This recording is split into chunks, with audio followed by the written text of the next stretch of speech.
بسم الله الرحمن الرحیم. خۆشەویستان و بەڕێزان بە دیدارتان شاد بووینەوە لە پرۆگرامێکی نوێی کلیلدا لە کەناڵی دیمەنەوە. ومێدەوارم ئەم جارەش سوودێک بە خۆم بگەێنم و پاشانیش بە ئێوەی بینەری زۆر ئازیز و بەڕێز. بابەتی ئەم جارەمان بابەتێکی گرنگە، پەیوەستە بە ژیانی هاوسەریەوە. بابەتەکەمان بە ناونیشانی هاوسەرگیری سەرکەوتوو. پرۆسەی هاوسەرگیری پرۆسەیەکی پێویستە، پیرۆزە، پڕڕێز و شکۆیە. هەر کات مرۆڤایەتی لەم پرۆسەی هاوسەرگیریە دابڕا بەرەو داڕمان دەڕوە. ئەم پرۆسە شەریعیە، ئەم پرۆسەی کە لە ئاینی پڕ ئیسلامدا بە پێویست زاندراوە، زۆر بە پیرۆز تەماشاکراوە و دەبێ هانی کوڕوکچەکان بدرێ و پشتیان قایم بکرێ، دەست گیرۆیان بکرێ، دڵیان خۆش بکرێ، هان بدرێن بۆ ئەوەی کەوا لە پرۆسەی هاوسەرگیری نەترسن، بڕۆنە ناویەوە و پاشان ڕێگایان نیشان بدرێ و بەڕێز و تەقدیر و شکۆوە پێشوازی لەو کوڕە بکرێ کە دەچێتە خوازبێنی کچێک لە دەرگای ماڵەوە، لە ڕێگەی پیاوان و ئافرەتانی وەکو جەنابتانەوە، پیاوانی مامۆستایانی بەڕێزی ئاینی قەدرگران و بە حورمەتەوە، لە ڕێگەی دەستماچکردن و ئیحترامی یەکترەوە، ئەبێ ئەمانە دەستخۆشیان لێ بکرێ، کار ئاسانیان بۆ بکرێ. مرۆڤ ئەگەر لەو پرۆسەیەدا سەرکەوتوو بوو، دڵنیا بن بەڕێزان لە پرۆسەکانی تری ژیاندا سەرکەوتوو دەبێ. چونکە ئینسان ئەگەر لە ژیانی هاوسەریدا هەستی بە بەختەوەری و کامەرانی کرد، مێشکی ئەوەندە ئارامە، مەشغوڵ نابێ بە کێشەکانی ناو خێزانیەوە. ئەگەر لە ڕووی دەرونیەوە ئاسوودە بوو لە ماڵەکەی خۆیدا لەگەڵ هاوبەشی ژیانەکەیدا، هەم بۆ پیاوەکە هەم بۆ ژنەکە، ژنەکە دەتوانێت دایکێکی سەرکەوتوو بێ لە ماڵەوە، خاتوونێکی ڕێزلێگیرا و متمانە بەخۆ بێ، پیاوەکەش لە دەرەوە هەر کارێک بکە بە عەقڵێکی فراوان، بە دڵ و دەروونێکی ئاسوودەوە دەیکا. بۆیە تەماشای قورئانی پڕ بەرەکەت و بەخششکەن. لە سوورەتی ئەڕوم لە ئاەتی 21 و 22 23دا سەرنجمان بۆ شتێکی زۆر سەرسوڕهێنەر و جێگەی سەرنج ڕادەکێشێ. خوای پەروەردگار باسی نیشانە و بەڵگەکانی دەسەڵاتی خۆی دەکا. ئەفەرمێ ئەگەر دەتەوێت خوای پەروەردگار بناسی، سەیری ئەم نیشانە و دەسەڵاتانە بکە کە ئەڵڵا سوبحانەهو وەتەعالا لەبەر چاوی هەمووتاندا دایناون. نابێ ئەم شتانە ئاوا لە خۆیانەوە دروست بوو بن، بەبێ خالق بن. واتەمە دەرسی عەقیدە و بیر و باوەڕە، هەم دەرسی ژیانی ڕۆژانی من و تۆشە. ئەفەرمێ ومن آياته أن خلق لكم من أنفسكم أزواجا لتسكنوا إليها وجعل بينكم مودة ورحمة إن في ذلك لآيات لقوم يتفكرون. الله سبحانه وتعالى یەکێک لە ئاەت و بەڵگەکانی دەسەڵات و عەزەمەت و تەنهایی خۆی ئەوەیە کە دروستی کردووە لە خۆتان هاوسەری ژیانتان. واتە هاوسەرەکەشت وەکو تۆ مرۆڤە، وەکو تۆ ئینسانە، وەکو تۆ لە هەمان شکڵ و جەستەدا، بوونەوەرێکی تر نییە، ئاژەڵێک نییە، شتێکی تر نییە. ئەم هاوسەرگیریە ئامانجی چییە؟ لیتەسکونوا ئیلەیها، بۆ ئەوی پیاو ئارام بگرێ لە لای هاوسەرەکەیدا، ژن ئارام بگرێ لە لای هاوسەرەکەیدا. واتە قورئان پێمان دەڵێ ئارامی تەنها لە دوای ماڵی خوا و سەر بەر ماڵی نوێژەکەت لە لای ئامێزی خۆشەویستەکەتە کە هاوسەرە حەڵاڵەکەتە. لەوێدا نەبێ ئینسان لە هیچ شوێنێکی ئەم سەرزەویەدا ئارامی بۆ نایە. هاوسەرگیری ئامانجەکە لێی حەسانەوەیە، حەسانەوەی جەستە، حەسانەوەی دڵ و دەروون و مێشک. وجعل بينكم مودة ورحمة. خوای پەروەردگار بۆ دروستبوونی ئەو ئارامی و هاوسەنگیەی ناو ژیانی هاوسەری گێڕاوێتی لە نێوانی ئەم کوڕ و کچەدا کە تا دوێنێ نامەحرەم بوون بە یەکتر، کە تا دوێنێ نەزەریان لە یەکتر حەرام بوو، دەست بەریەککەوتنیان حەرام بوو، تەماشاکردنی یەکتر و هاتوچۆی یەکتریان حەرام بوو، بە تەنها دانیشتنیان حەرام بوو. ئێستا بە شەریعەتی خوای پەروەردگار دەبنە حەڵاڵی یەکتر. هەرو کاتێک کە بە شەرع لە یەک مارەکران، سوبحان الله، چه خۆشەویستیەک دەچێتە نێوانیانەوە. مەوەدە زۆر لە مەحەبەت گەورەترە. هەروەها پاشان تەنها خۆشەویستیەکە نییە بۆ ماوەیەکی کاتی، بەڵکو لەگەڵیشیدا ڕەحم هەیە، سۆز هەیە، بەزەیی هەیە، پەرۆشی یەکترن. بە هەر ئازارێکت بەرامبەرەکەی تووشی دەبێ حەزی دەکرد ئەم ئازارە بە ئەوە وایە و هاوسەری ژیان و هاوبەشی ژیان و هاوژینەکەی تووشی نەبوویایە. خی پەروەردگار دەفەرمێ ئەمە نیشانەیە بۆ ئەو کەسانەی ئەمە کۆمەڵک نیشانن ئاياتن بۆ ئەو کەسانەی کەوا ژیرن عاقڵن وردەبنەوە تێدەفکرن ئەمە لە خۆیەوە نییە ئەمە پەروەردگارە کە ئەم خێزانە دروست و جوانەی بەم شێوەیە داناوە بەپێی شەریعەتەکەی و ئەو خۆشەویستی و محەبەت و ئالوودەبوونە بە یەکتر و وەفا و ڕێز و خۆشەویستی خستۆتە نێوانیانەوە. بەڵام سەیری قورئانکەن عرزم کردن ئەوەی جێگەی سەرنجە ئەوەیە لە دوای ئەوە خی پەروەردگار کە کۆمەڵک نیشانە و دەسەڵاتی خۆی باز دەکا دەفەرمێەوە من ئاياته خەلق السەماوات والأرض هەر لە نیشانەکانی گەورەی و دەسەڵاتی خی پەروەردگارە دروستکردنی ئاسمانەکان و زەوی سەرێک هەڵبڕە لە شەوێکی ساماڵدا بەرەو ئاسمان ئەگەر مانگ بە دەرەوە بوو ئەستێرەکان هەر ئەوەندەی چاوت بڕدەکە ئەم هەموو ئەستێرە جوانە دەبینی. ئێستا بەداخەوە کەش و هەوای شارەکانمان پیس بووە ئەینا ساڵانێکی پێشتر کاتێکە لە گوندەکاندا بووی شەوێکی ساماڵی هاوین تەماشای ئاسمانت دەکرد ئەم هەموو ئەستێرە جوانە هەر یەکە لە شوێن و خولگەی خۆیدا لە دروستبوونی زەویەوە تا کۆتایی قیامەت هەمووی شوێنی خۆی بۆ دیاری کراوە. باشە عەقڵ دەیبڕێ ئەمانە هەر لە خۆیانەوە دروست بوو بن ئەی چێ بەڕێوەیان دەبا چێ خولگەیان بۆ دیاری دەکا چێ لە ترازاندایان پارێزێ. ئەم زەویەی کە خۆت لەسەری نیشتەجێی هەر سەرێک بخە سەر زەویەکە و تەماشاکە خۆی پەروەردگار ئەم زەویەی چۆن کردووە بە بێشکەیەکی ئارام بۆ ژیانی تۆ چۆن هەرچی پێداویستی مرۆڤە حتا زەمن پێشکەوێ خی گەورە ئەوەندەی خەزیێنە و پیت و بەرەکەت لە ناو زەویدا دروست کردووە کە مرۆڤ محتاج بە هیچ نەبێ. سەرێک هەڵ بڕەو سەیری شاخەکان سەیری پێدەشتەکان سەیری گرد و دۆڵەکان سەیری تافگە و ئاوەکان بکە ئەمانە لە خۆیانەوە دروست بوون نەبەخوا. سەیری خولانەوەی زەوی بە دەوری خۆیدا بۆ پێککەنانی شەو و ڕۆژ سوڕانەوەی بە دەوری خۆر و ڕۆژدا بۆست دروستبوونی وەرزەکانی ساڵ ئەمانە هەمووی پەروەردگار بە نیزامێکی زۆر دەقیق و ورد دایناوە کە هیچی لە خولگەی خۆی ناترازێ. هیچ ژیر و عاقڵێک هەیە بڵێ ئەمانت لە خۆیانەوە دروست بوون نەخێر ئەبێ خالقێکی هەبێ ئەو خالقە چێ ئەڵڵایە سوبحانەه وتەعالە کە بێ هاوبەش و شەریکی نییە. خی پەروەردگار دوایەوە دەفەرمێەوە من ئاياته منامكم بالليل والنهار وابتغاؤكم من فضله لە ئاەتی 23دا دوای ئەوە دەفەرمێ لە نیشانەکانی دەسەڵات و عەزەمەتی خی پەروەردگارە نووسنتان بە شەو بە ڕۆژ. خی گەورە باسی ئەوەی کردووە لە ڕۆژیشا مرۆڤ دەتوانێت بخەوێ ئەگە ئەمەی لەگەڵ نەبووە هیچ مرۆڤێک نەی دەتوانین لە ڕۆژا بخەوێ بەڵام خوا فەرمووی منامكم بالليل والنهار ئەتوانی هەم لە شەوە ئاسوودەبی و پشوو بدەوی سراحەت بکەی هەم لە ڕۆژە ئەگەر شەوەکەی خەوت نەبوو کاتن نەبوو لە ڕۆژە قەرەبووی خەوەکە بکەوە. وابتغاؤكم من فضله لە ڕۆژیشا بەدووی فەزلی خی پەروەردگاردا دەگەڕێن. هەموو ئەو خەڵکەی کە تۆ دەیان بینی بەمەرجێک بۆشتی ناشەرعی نەڕۆن بۆشتی نایاسایی نەڕۆن کە ئەوەی شەرع و یاسای سەرزەویش قەدەغەی کردووە هەمووی بریتە لە پێشێلکردنی مافی بەرامبەرت. بەس ئەمە مەکە لە هەر بارودۆخێکا بیتۆ بەدووی فەزلی خی گەورەدا دەگەڕی ئەڕێ بۆ کرێکاری ئەڕێ بۆ وەزیفەکەت بۆ دایرەکەت بۆ کۆمپانیاکەت بۆ شۆفێریەکەت ئتر هەر کارێکت هەیە هەر پیشەیەکت هەیە هەتا تەنانەت نەخۆشیەتی بۆ لای دکتۆر پارێزەری و کێشەی خەڵک وەردەگری دادوەری و کێشەی خەڵک حەل دەکەی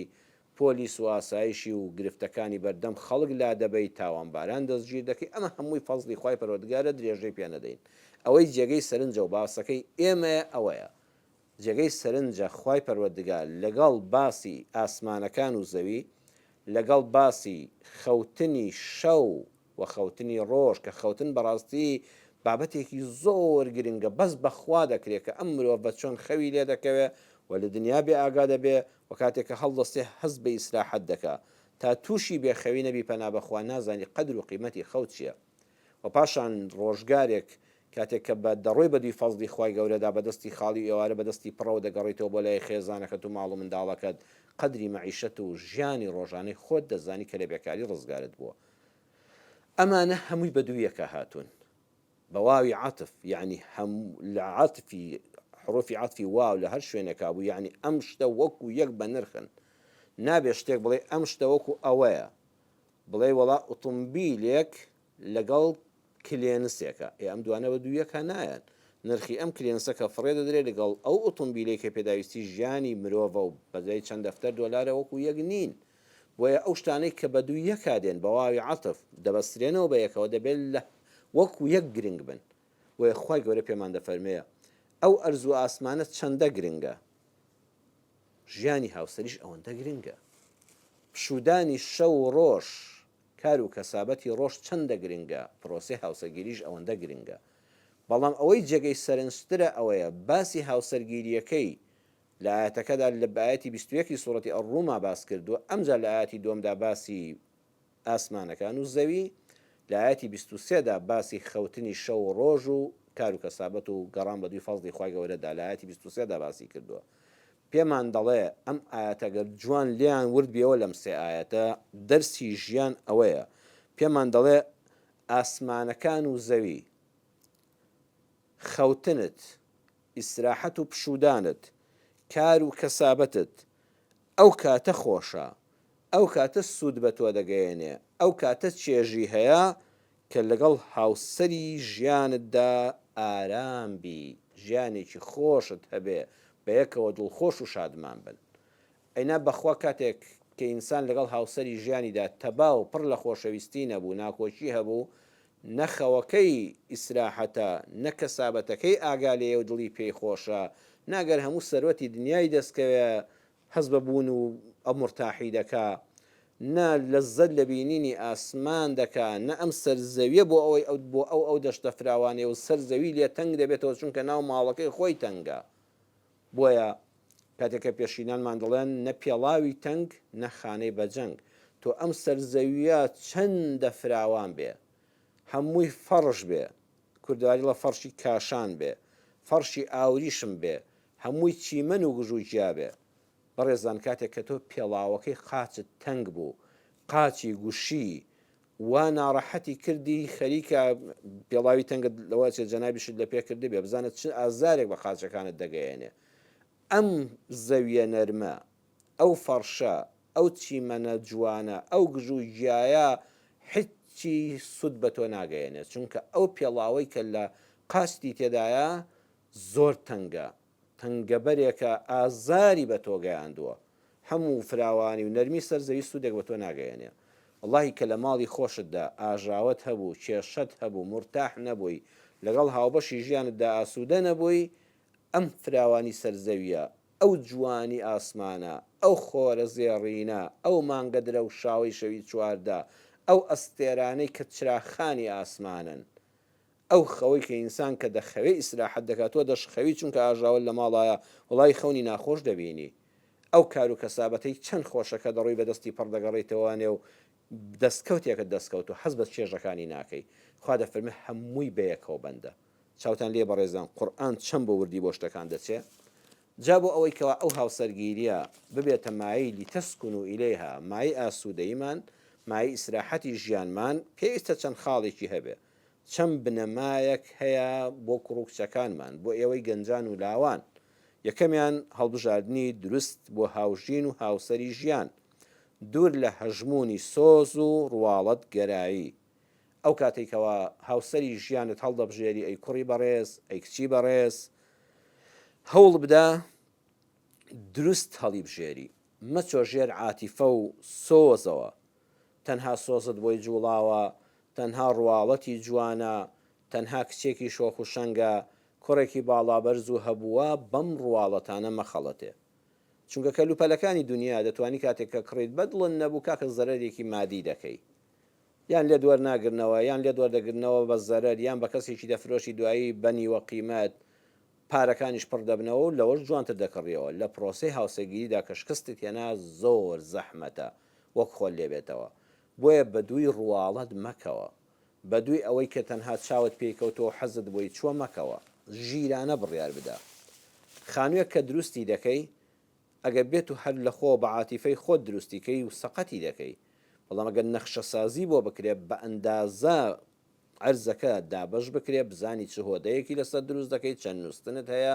هۆڵی دانیشتنت هەیە، مەتبەخت هەیە، متبەخی سارد و گەرمت هەیە کە چوویتە ناویەوە هەست بە ئیسراحەت دەکەیت، چونکە دەزانی بەرچاوڕوونین.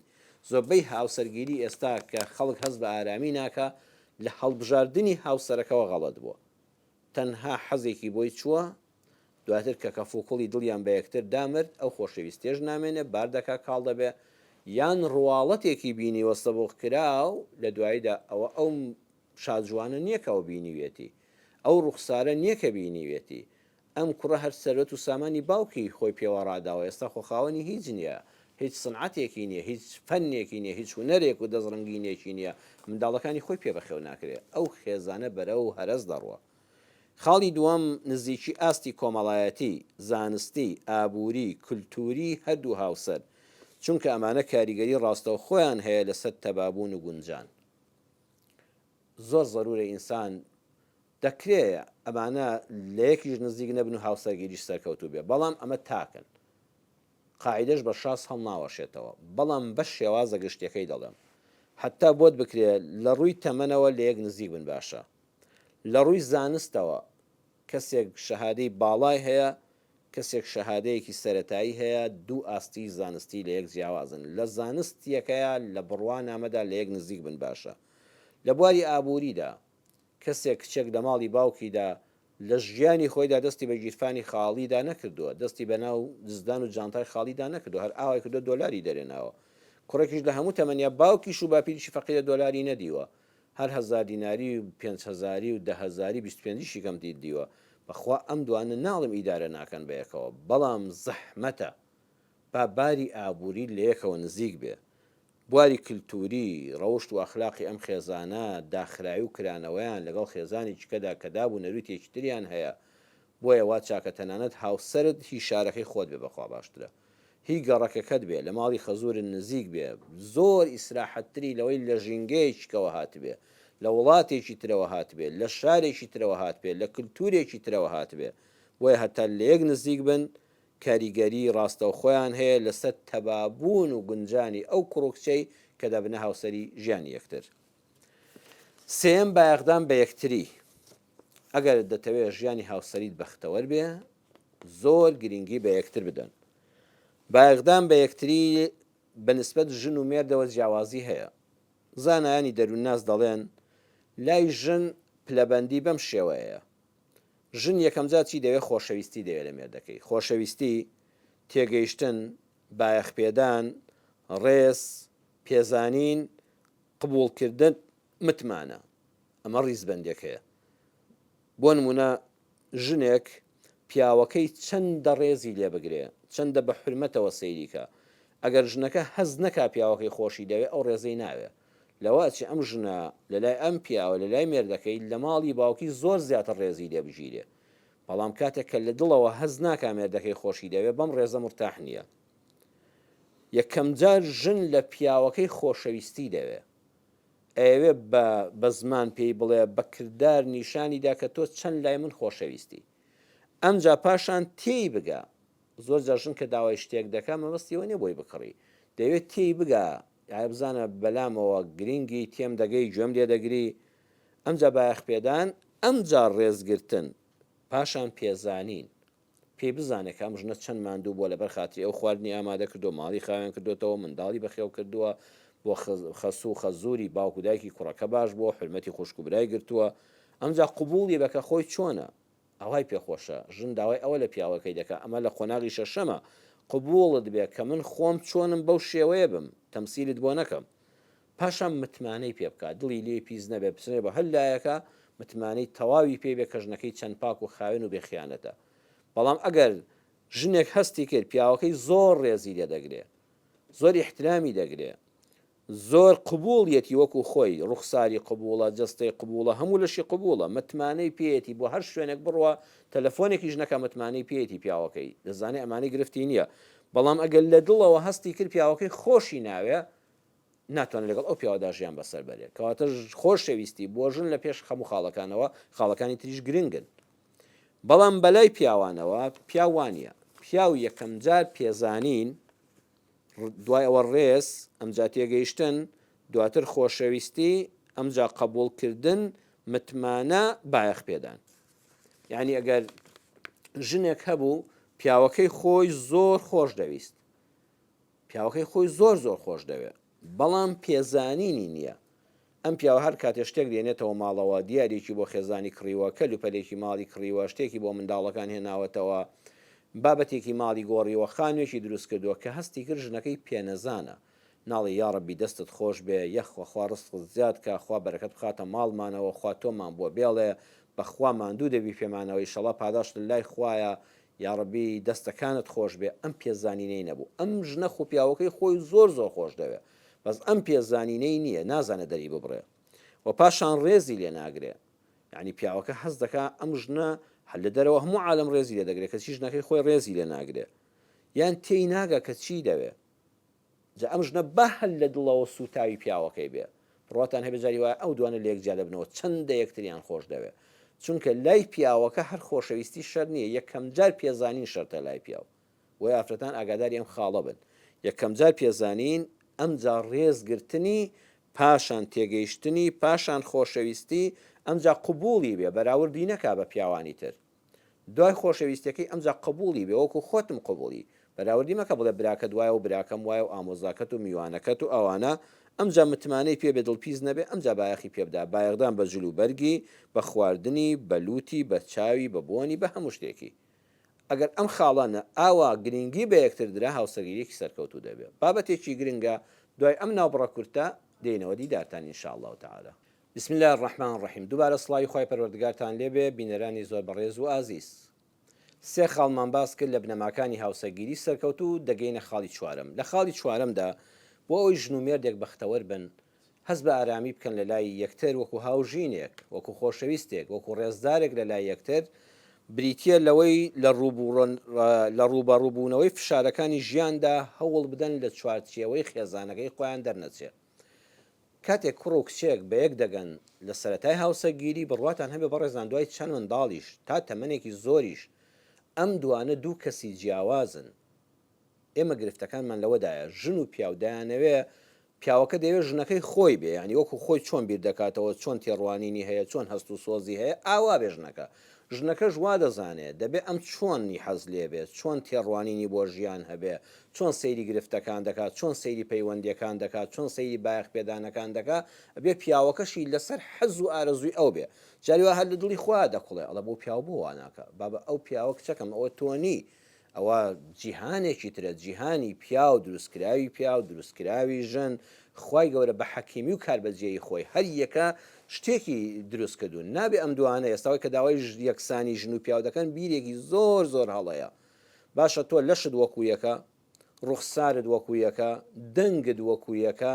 هەستت وەکو یەکە، تۆنی دەنگت وەکو یەکە، نەوەڵا لە هیچ وەکو یەکنی دەنابێ، بیرکردنەوەشتان جیاواز دەبێت. ئەمەش حکمەتی خوایە. ژن و پیا وەکو وارێکی سارد و گەرمی کارەباوان، ئەگە هەردووچیان گەرم بن ناکرێ، ئەگە هەردووچیان سارد بن گڵۆپەکە هەڵ نابێ، ڕۆشنایی ناداتە ماڵەکە. لێگەڕێ پیاو بێ، ژن ژن بێ، بەڵام هاوکاری یەک بن، بەڵام دەستباری یەک بن، وەکو دوو دەست بە هەردووچیان گرانایی ژیان هەڵگرن. ئەگەر کێشەیەک هەبوو بە ئارامی دانیشن، لە چوارچێوەی ماڵەکەی خۆتانە حەلیکەن. تێبگە هەندێک تەنەززول بکە لە حەقی خۆت کە تەنەززول نییە، چونکە ئەمە تۆوات پێ باش نییە، پیاوەکە ڕقی لە تۆ نییە، تۆی خۆش دەوێت، گرنگیشت پێدەدا، بەزەوە بیرکردنەوەی پیاوانەی هەیە. تۆش کاتێک کە ژنەکەت شتێک بەدڵی تۆ ناکە، بڕیارێک بەدڵی تۆ نادا، مانای ئەوە نییە حسابت بۆ ناکە، پیاوی بەڕێز، مانای ئەوە نییە بە قسە ناکە، مانای ئەوە نییە ڕقی لێتە، مانای ئەوە نییە تۆی بەدڵ نییە، ئەوە مانای ئەوەیە ئەویش بڕیاری تایبەتی ژنانەی خۆی هەیە، قبوڵت بێ. تەنەزول نییە، یعنی تێگەیشتنە لە یەکتر. تەنەزول لە دەرەوەی ماڵ هەیە، لە ناو ژن و پیاودا نابێت بە تەنەزول بزاندرێ. ئەگەر خوا نەخواستە ژیان پێویستی کرد کێشەکەتان لە بەینا حەل نەبوو، نەگەیشتنە تێگەیشتن، برتانە دەرەوەی ماڵ، سڕی خۆت بۆ هەموو کەس باز مەکە. خوشکی خۆم هەرچی میوانەکەت هات، هەڵی مەڕێژەوەی لە سینەتدایە، باسی پیاوەکەت مەکە لای میوانەکەت، تەنانەت باسی پیاوەکەت مەکە لای داک و بابت. مەچەوە ماڵی باوکت لە جیاتی سەردان و قسەی خۆش باسی زەمی پیاوەکەت و ڕەفتارەکانی بکەی کە بەدڵن نێ و ئەوەت بەدڵنی ئەوەت بەدڵنی، یەکشتی باشی باز ناکەی، هەمووی بزەڕبی سوور دەکەی. تۆ بەیانی ئاش دەبیەوە لەگەڵەوە، بەس ئەو دایک و باوکت بە عمری خۆیان خراپەی ئەو زاوایان لەبەر چاولان ناچێت، چونکە تۆیان خۆش دەوێت، ئەوە بە دوژمنی خۆیان دەزانن، فەقیرە دوایی تۆ بۆ خۆت ئەمجا شەفاعەتی بۆ دەکەی ئەوان دڵیان چاک نابێتەوە لێگەڕێ مەهێڵە تەنانەت ماڵی باوکت میوانت هاوڕێکانت لە دایرە بۆ خەڵکی مەجێڕەوە پیاوەکەش بە هەمان شێوە ئەگە هەر ناچار بووی باسی کە لای کەسێک کە ڕازدار بێ یعنی ئەویش نەچێ بۆ خەڵکی بژێڕێتەوە من خەڵکم بینیوە بڕواتان هەبێ ئەمانە لە مەدرسەی ژیانە فێر بووم کابران بینیوە چۆتە سوڵحی بینی ژن و پیاوێکەوە بۆ ئێمە جێڕاوەتەوە وەڵڵی ئەم شۆ لە ماڵی فڵان کەس بووم بانگیان کردم کێشە ئەوی ژن و مێردا تەواوی مەلەفی ماڵەکەی هێناوە لەو مەدیسا لەسەر ئیش و کار هەڵی ڕشتووە تۆ غەدرت کرد خۆیمان شش حەو کەس بوو هیچمان بەوەمان نەزانی بوو زۆر بە چاوێکی ڕێزەوە سەیری ئەومان دەکرد زۆر بەژنێکی باش پیاوێکی باشمان تەماشا دەکردن ئەو کەسەی تۆ متمانەت پێت بوو بانگت کرد بوو منیهێنی خۆت خستبووە بەردەستی ئەو زمانی شڕە بیخەبەر دەستی کەسێک ڕازدار بێ تەنانەت ژنەکەی خۆی لە ماڵەوە لێی نەبیستێ منداڵەکانی لێی نەبیستن بۆ هاوڕەکانی نەیجێڕێتەوە کورد دەڵێ بەس گڵ لێت ببیستێ بیخاتە قەبرەوە بۆ کەسێکی بژێڕەوە باسی کە کێشەکەت کە لێزان بێ هیوا هەیە زۆر نێنی پارێزە بەسکەکە لێ نازانێ براوە ئیشی ئەو نییە کێشەی نێوان ژن و مێردێک حەلکە بۆ کەسێکی باسکە دڵسۆزت بێ هەیە لێزانیشە بەس کێشەی تۆی نییە دڵسۆزت نییە بۆ کەسێکی باسکە ئەمین بێ ڕاستگۆ بێ دانا بێ تۆ گرێت هەیە هە شوێنە گرەیەکی لێ دراوە ئەم گرەیە پێویستی بەکردنەوە هەیە بەڵام هیوا هەیە گرەیەک لە جیاتی بکاتەوە دەیکا بە گرێ کوێرە ئەم وشە کوردیانە ڕەسەنانە زۆر گرنگیان پێ بدەن گرێمان هەیە گرێ کوێرەمان هەیە گرێ دەبێت بیکەیەوە جا هەیە کە نەزان بوو لە جیاتی گرێەکە بکاتەوە وا عاسی دەکات دەتوانانی لەوانێ بۆ خۆ دوای بیکەیتەوە زۆر جاوامان لاتووە کە بە نەزانی دەستکاریت کرد ئەبێتە گرێ کوێرەیەک هەر ناکرێتەوە ئەمجا بەخوا ژن و پیاوی وا هەیە یەک کێشەی بچووکیان هەیە ئەوەی کە چۆتە بەینەوە دایک و باوکیان بێ خوشک و برایەکیان بێ دراوسەیەکیان بێ هاوڕێیەکیان بێ هاوپیشەیەکیان بێ چونکە نەزان بووە بە نەزانی بە نادانی کاری تێدا کرد و قسەی لەسەر کرد ئەوان یەک گرێ پچکۆلیان هەبوو بە خوای لێگەڕانە بەخۆیان دەکرایەوە ئەم دەیکا بە گرێ کوێرەیەک دەگاتە تەڵاق ئەنجار هەبوو خزمم بینیوە چۆتە بینی ژن و مێردێکەوە کەوەی گاندوێت تێ تەڵاق وەڵایی بۆ خۆی لێگەڕایە یەک هەفتەیەکە بۆ خۆیان چاک دەبوونەوە دەچوونەوە لای یەکتر بۆیە ئاگادار بی دۆستت تانە بێ وەک خۆت دڵ بە کۆڵ بۆی هەڵمەڕێژە خێراکی سەیدڵ ڕەحمەتی خوا لە مەلاغە فوری دەباغی بێ زۆر خەڵک وازانم پەندەکانی پیرەمێردن بەزەم پیاوە گومناوە گەورەی کورد زۆر پەندی جوانی هەیە کە غەدری لێکراوە خەڵک ناوی نازانێ ئەمە پەندە شعرەکانی مەلاغە فوری دەباغیە کە ناسراوە بە حافزی مەهاباتی ئەڵێ دۆستت تا نەبێ وەک خۆت دڵ بە کۆڵ بۆی هەڵمەڕێژە خێراکی سەیدڵ تا ئەو نەبرژێ بۆ تۆ هەناوی هەڵمەقرچێنە جەرگل لە تاوی بزانە کاکە ئەمە خێزانە ئەمە نهێنیە کە چۆن دەوڵەت دەبێت ئەسراری خۆی پارێزراو بێت دەستگایەک بێ برزێ ئەو وڵات هەڵدەتەچێ تۆ دەستگاکەت ماڵەکەت حکومەتە ها حکومەت دەگەن نهێنیەکانی دەستگاکانی ئەمنیەتی هەمووی ئاشکرا بوو لای بەرامبەرەکەی ئەو حکومەتە لە ناوە هەڵوەشاوە ماڵ حکومەتە دەستگایەکە ئەبێ ئەمنیەتی ئەوەندە پارێزراو بێ هیچ کەسێک بە سڕی ئەو دیمەتخەلەکە نەزانێ ئەگەر ناچار بووی ئەوەی کە باسم کرد بچۆ لای زانایەک بچۆ لای دانایەک بچۆ لای مامۆستایەکی ئاینی متمانە پێکراوی چاوپاکی دەستپاکی دەمپاک بچۆ لای دەروون ناسێک بچۆ لای کۆمەڵ ناسێک ڕاوێژکارێکی خێزانی متمانە پێکراو لە ڕێ ئەوەوە بەڵکو و گرێکەت بکاتەوە گرێکەت نەکا بە گرێ کوێرە خاڵی پێنجەم ئاگاداری دەوروبەرتان بن بزانن لەگەڵ چێدا دۆستایەتی دەکەن و تێکەڵاوی چێ دەبن و سنووری مامەڵە و پەیوەندەکانتان بزانن چونکە زۆر جار کێشەی خێزان لەو شوێن و کەسانەوە سەر هەڵدەدات کە هەمووشۆیان دەکەین و تێکەڵاویان دەبین بڕاتان هەبێت زۆر ژن و پیا و عیبیان نەبوو هاتوچۆی ماڵێکیان کرد تێکەڵاوی عایلەیان دروست کرد ژنی ئەم ماڵە بۆ خۆی لەگەڵ مێردەکەی هەرچی متمانە بێ نەیانماوە هەموو سڕ و دڕیان نەڵێ موشەکەی کە هەمووی لە دەرەیە کە دێ هاتوچۆی ماڵی تۆ دەکا ئەوەندە زەمی مێردەکەی دەکا ئەوەندە باسی پیاوی خراپ دەکا ئەوەندە باسی پیاوی خیانەت کار دەکا دەڵێ پیاو متمانەی نییە ئەو پیاوی منوە ئەم پیاوەی ماڵەکەی تۆ هیچ عیبی نییە کاریگەری دەرونی لەسرت دەبێ یەک ئاژاوە دەکەوێت ئەو ماڵەوە هەروەها بۆ پیاوی ژوایە پیاوەکە متمانی بە ژنی خۆی نییە ژنیەکە ڕێزی لێ ناگرێ میوان دۆز نییە دایکێکی باش نییە ژنی ئەم عیبی نییە ئەم پیاوە ئەوەندە دەڵێ ژن بەقای نییە کوڕە والله برا خێرا بڕۆی ژنێکیکە بێنی خۆ چوار ژنت هەبێ یەکیان باش نەبێ سییانیان باش نەبێ یەکیان هەر باش دەبێ ئەم پیاوە فەقیرە بەژنی خۆی شاد و شکرە تەبیعەتی تێک دەدان جاویش چاو باشقاڵی دەکا بە دووی خیانەت تا دەگەڕێ بۆیە بزانێ هاتوچۆی چێ دەکەی کاکە لەگەڵ هەموو ماڵێک تێکەڵاو مەبە مەرحەبای سەرجادە سەر کار و پیش ئەمانە جیاوازن بەس مەهێڵە هەموو شەوێ لە ماڵێک بی هەموو شەوێ ماڵێک لە ماڵت بێ چونکە دڵنیا بە کاریگەری لەسەر خێزانت دەبێ ئەبێ ئەمانە بۆڵ بژێرکەی عیلەیەکی چۆن چاوپاکن دەست پاکن دەم پاکن بە حرمەتن لە نێو یەکتردا وەڵی ژن و پیاوی وایە ئەوەندە بەڕێزن ئەوەندە چاکن میوانت بێ کە دەڕۆنەوە حەز بە بەختەوەری دەکەی حەز دەکەی چاویان لێ بکەی هیواش هەیە ئەوەندە شڕ و دڕن کە دێتە ماڵەکەت وەکو ڤایرۆز وایە کابرا هەڵامەتێتی دەچێت بۆ میوانی ماڵێک فەقیر و ماڵا مویان ساغ و سەلامەتن دوو جا دەپشمێ ڤایرۆز بڵاو دەبێتەوە یەک هەفتە لە جێگادایانخە ئەخلاقی ژوایە حەد بەدەست خۆت نییە بڕێزدار و بە حرمەت و زمان شیرین میوانت بێ فێری ئەوە دەبی خراپ میوانت بێ یەک هەفتە ئاژاو لەو ماڵە نابڕێ بۆیە ئاگاتان لە میوانداریەکانتان لە تێکەڵاوی کۆمەڵایەتیەکانتان لە سەردانەکانتان بێ مەرحەبای و زمان شیرینی لە دەروی ماڵ لەگەڵ هەموو کەس چاکە بەڵام لە چوارچەوەی ماڵا سنووردار بێ باشە شەشەم نە هەمیشە بەیەکەوە بن نە لە یەک دوور بن بۆ ماوەیەکی زۆر دەڵێن کاتی خۆی غاندی نامەیەکی بۆ هاوسەرەکەی نووسیوە و توێتی هەی باشترینم وشەیەکی جوانە دوێتی باشترینم هونەر لە مەوداکاندایە زۆر لە یەک نزیک بوون دەمان سووتێنێ زۆر لە یەکتر دووربوون دەمان بەستێ جارجار دەکرێت پیاویش بڕات و بە کەسابەدات پیاوکە لە دەرەوە بێت جوانتر ئێوارە دەڕاتەوەوانێ ئەوەندە دەمی لەگەڵ دنیبیژ نەکات تێکەڵ نابێ لە کاتی کۆڕۆنا ئەوانە خوابمان پارێزۆ نەیبینینەوە زۆر پیاو هاواری لێ هەستا بوو زۆر ئاژاو لە خێزانە دروست بوو خۆوانم پڕ لە خۆشەویستین هێندە بە یەکەوە بوون خراپە هێندەش ئیهمالی مەکە کابرا لە ناو شارەکەی خۆدا لە ماڵی براکەی خەوتوە کاکە بۆ ناسیەوە ماڵی خۆ لە ماڵی باوکشت مەخەوە دوورمە بەلێ چونکە هەز بە نەقز دەکات سەفەرێکی زەرورن نییە شەوێک چووی بۆ گەشت دوو شەو چووی بۆ گەشت هەفتەیەک ماڵم داڵ بەجێ مەهێڵە مافرەتەش هەز بە ناڕەحەتی دەکات بۆ ئافرەتیش چاگوایە جارێک سەردانی ماڵی باوکی بکات شەوێک دوو شەویش بمێنێتەوە قەیچەکە یەکێ لە حکمەتەکانی شەرع تەنانەت کە ئافرەت دەکەوێتە سۆڕی مانگانەوە و کۆمەڵێک بابەتی ژنومێردایەتی ئاشکرایە کە ژنومێر ئەنجامی نادەن و حرامە لە سەریان یەکێ لە حکمەتەکانی نوێبوونەوەی خۆشەویستیە ینی ئەم جارجارت لە یەک جیابوونەوەیەک هەبێ باشە نە بە یەکەوەبوونی بەردەوام بتسووتێنێ نەک هێندەش لێک دوورکەویتەوانە سادی دروست ببێ حوتەمیان واز لە لۆمەکردنی یەکتر بێنن سەرزەنش بەڕێزان شتێکی خراپە هیچ مرۆڤێک فریشتە نییە هیچ مرۆڤێک کاملی ئەوساف نییە ئەوەی بێعیبە تەنها ئەڵڵایە سوبحانەه وتەعالە و پێغەمبەرەکانی کە خوا لە هەڵەو کەم و کوڕی ئاگاداری کردوونەوە پاراستوونی معسوومن لە هەڵەو گوناه چونکە پێشوای مرۆڤایەتین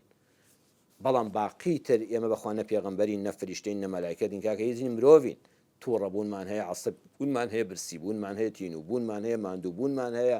ئەم پیاوە دێتوانێت بەسەر چی بڕێژێ وڵا بەسەر ژنە داماوەکەیدا دێڕێژێ ژنیش فەقیرە بە هەمان شێوە بە منداڵەوە بە ماڵەوە بە میوانەوە بە خاوێنکردنەوەەوە بە چێژ لێنانەوە وەرە یەک ڕۆژ ئیشی ژنەکەت بکە لە ماڵەوە شەڕ لەگەڵ دار و بەردا دەکەی بەخوا پێت ناکرێ باشە ئەمانەن ئەگەر ڕەخنەشت هەبوو حەقی خۆتە ڕەخنە لە هاوسەری ژیانت هەبێ بەڵام تێی بگەێنە بڵێ من ڕەخنەم لە کەسایەتی تۆ نییە ڕەخنەم لەو ڕەفتارەتە تۆ زۆر خۆشەویستی زۆر بەڕێزی زۆر ئازیزی قبولکراوی تەواوت لای من هەیە بەڵام ئەم بابەتت ئەم ڕەوشتتم بەدڵ نییە لە ئەمەدا ڕەخنەم لێت هەیە باوا نەزانێ هاوسەری ژیانت کە تۆ لەو بێزاری زۆر ژنومێر کە دەگەنە جیابوونەوە پەنا بەخواهی ئەوەیە ئەمان نەزانیوە یعنی ژنەکەی یەک ڕەفتاری پیاوەکەی بەدڵ نییە بەڵام نازانێ فەقیرە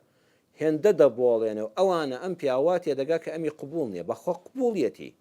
بەس نازانێتی بگەێنێ بێ بڵێ پیاوەکە وەڵڵاهی تۆ هەموو لەشت باشەیە سوپاسی خوا دەکەم کە تۆی بەنسیب کردوم کە بووی بە هاوسەر و هاوژینم بەڵام ئەم ڕەفتارەتم بەدڵ نییە تەبیعەتم لەگەڵ ئەمەیان ناگونجێ تکایە خۆت بگۆڕە لەبەر خاتری من بەخوا پیاوەکە چاک دەبوو ژنی واشەیە یەک ڕەفتاری ناشیرنە کە بەدڵی پیاوەکەی نییە مەبەستم ڕەفتاری ناشرین ناخلاقی نییە بەڵام هەندێک هەڵسو کەوتەیە پیاوەکە تەبیعەتی بەمانە خۆش نییە حەزی پێ ناکە پیاوەکە ناتوانێت بە ژنەکەی بڵێ کاکە وەڵڵی خوش ئافرەت هاوسەری ژیانم بەڕێزترین کەس لەلام خۆشەویستترین کەسی ژیانم وەڵڵاهی تۆم قبوڵەوەکو خۆت بەس ئەم ڕەفتارەتم بەدڵ نییە تکایە لەبەر خۆشەویستی نێوانمان بۆەوەی زیاتر بێ و کاڵ نەبێتەوە ئەم ڕەفتارەت بگۆڕە بە شێوازێکی تر چارەسەرێکم لایە بۆیە ئاگادار بە با سەرنجل لەسەر هەڵسوکەوتەکانی بێ نەک لەسەر خودی شخصی خۆی وە زۆریش لۆمە مەکە خۆشتان لە کۆتاییدا دڵم خۆتان لە دووشت بپارێزن بۆ ئەوی بەختەوەری خێزانیتان تێک نەدا یەکەمیان دڵپیسی و بە گومان بوون دایمە خۆتان لە دڵپیسی بپارێزن غیرە جوانە بۆ ژن و مێرد زۆر جوانە پیا و غیرەی لە ژنەکەی هەبێ، چونکە غیرە نیشانەی زۆر خۆشویستنە. وەڵی پیا و دەبێت ڕقی لە تەنانەت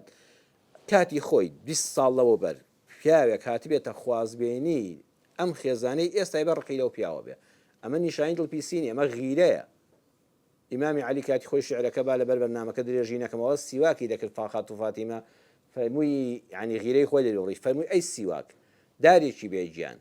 واللهی خەریکە شەڕ لەگەڵا دەکەم، چونکە نامەوە خۆشەویستەکەم کە فاتیمەیە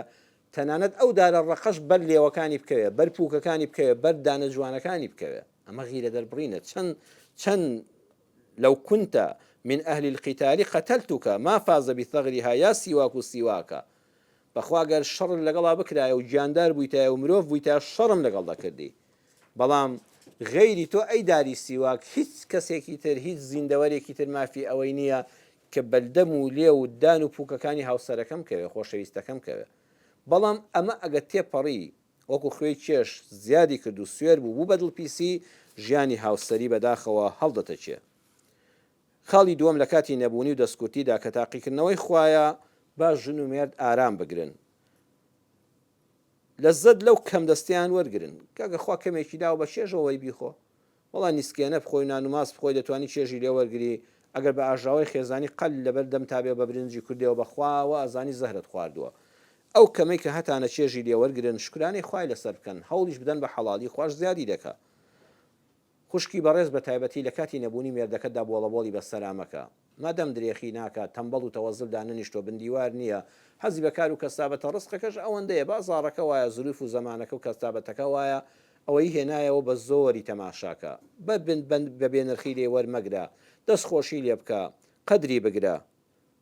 پیرەمێردی شاعیر وتوێتی ئازا لە جەنگە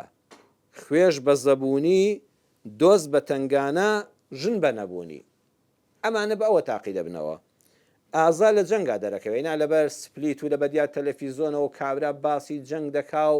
ئەڵێ وامان کرد و وەڵا لێ ما و لەشکرم ڕاودنەوە لە بچۆ مەدانی جەنگەوە با تۆپ و تارۆ و ساڕۆخ و درۆن لەسەر بێ و گولەی دۆشکە لەم لاولات بکەوێ، ئازا لەوێ دەردەکەوێت، لەوێ دەردەکەوێت ئازایە کە مەدان بەجێ نایڵێ. ئەینا مەدانی قسە کە جەنگ نیە و هیچ نیە و شوێنت گەرمە خۆشە. خوێش بە زەبوونی خزم لە کاتی لێ قەومانە فریاد دەکەوێت، لەو کاتەی زەبوونی نەداری لێککەوتووی بۆ دەردەکەوێت چێ خزمی ڕاستەقینەتە. دۆست بە تنگانە لە کاتی تنگانەدا ڕەفیقی چاک و خراپ لێک جا دەبێتەوە، لە تنگانەدا دۆستی ڕاستەقینە پشتت تێناکە. ژن بە نەبوونی